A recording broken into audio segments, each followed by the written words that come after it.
আসন্ন লোকসভা নির্বাচনে পশ্চিমবঙ্গে 42টি আসনে প্রতিদ্বন্দ্বিতা করার জন্য বিভিন্ন রাজনৈতিক দল তারা ইতিমধ্যে প্রার্থী তালিকা ঘোষণা করছে, কোন কোন আসনে প্রতিদ্বন্দ্বিতা করবে তার চূড়ান্ত তালিকা প্রস্তুত করছে।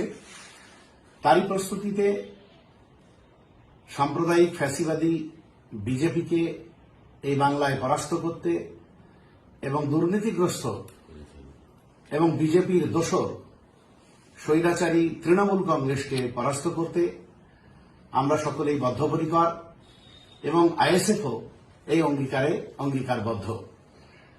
সেটাকে লক্ষ্য রেখেই বিগত বিধানসভার মতোই আমরা বামেদের সঙ্গে আলোচনার রাস্তায় গিয়েছি এবং সেই মোতাবেক পরপর 3টে বৈঠক আমাদের হয়েছে।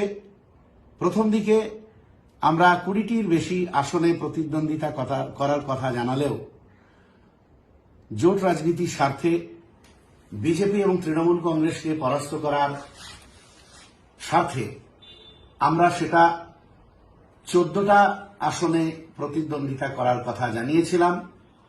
তারপরেও জোট রাজনীতির স্বার্থে আমরা শর্ট আউট করে তৃতীয় বৈঠকে 8টি আসনে প্রতিদ্বন্দ্বিতা করার কথা জানিয়েছি বামফ্রন্ট নেতৃত্বকে, এবং আমরা যে 8টি আসনে প্রতিদ্বন্দ্বিতা করতে চাইছি জোটের পক্ষে সেই 8টি আসন আমরা জানিয়ে এসেছি এবং আজকে আমাদের রাজ্য কমিটির বৈঠক থেকে সেই 8টি আসনের নাম চূড়ান্ত হয়েছে। সেই 8টি আসন আমরা এখন আপনাদের সামনে জানাতে পারি যে কোন 8টি আসনে আমরা প্রতিদ্বন্দ্বিতা করব। উত্তর 24 পরগনার বারাসাত এবং বসিরহাট এই দুটো কেন্দ্রে আমরা প্রতিদ্বন্দ্বিতা করব জোট প্রার্থী হিসাবে। দক্ষিণ 24 পরগনার মথুরাপুর এবং যাদবপুর কেন্দ্রে আমরা প্রতিদ্বন্দ্বিতা করব। হাওড়া জেলার উলুবেড়িয়া কেন্দ্রে, হুগলি জেলার শ্রীরামপুর কেন্দ্রে, মালদা জেলার মালদা দক্ষিণ কেন্দ্রে এবং মুর্শিদাবাদ জেলার মুর্শিদাবাদ কেন্দ্রে আমরা প্রতিদ্বন্দ্বিতা করছি। এই 8টি আসনের তালিকা আমরা ঘোষণা করলাম।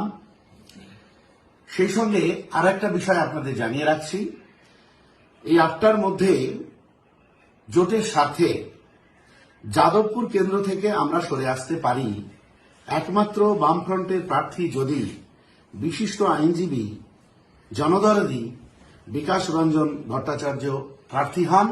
সেক্ষেত্রে আমরা অবশ্যই প্রার্থী পদ তুলে নেব, অবশ্যই যাদবপুর থেকে সরে আসব। সেক্ষেত্রে পরিবর্তে বালুরঘাট, জয়নগর অথবা ঝাড়গ্রামের মধ্যে কোনো একটা আসন আমরা দাবি করব শরিক হিসাবে। ডায়মন্ড হারবারে পার্টি চেয়ারম্যানকে প্রার্থী করা নিয়ে সর্বোচ্চ নেতৃত্ব সর্বোচ্চ গুরুত্ব দিয়েই আলোচনা চালাচ্ছে। দু এক দিনের মধ্যেই আমরা চূড়ান্ত সিদ্ধান্ত আপনাদের জানাতে পারব।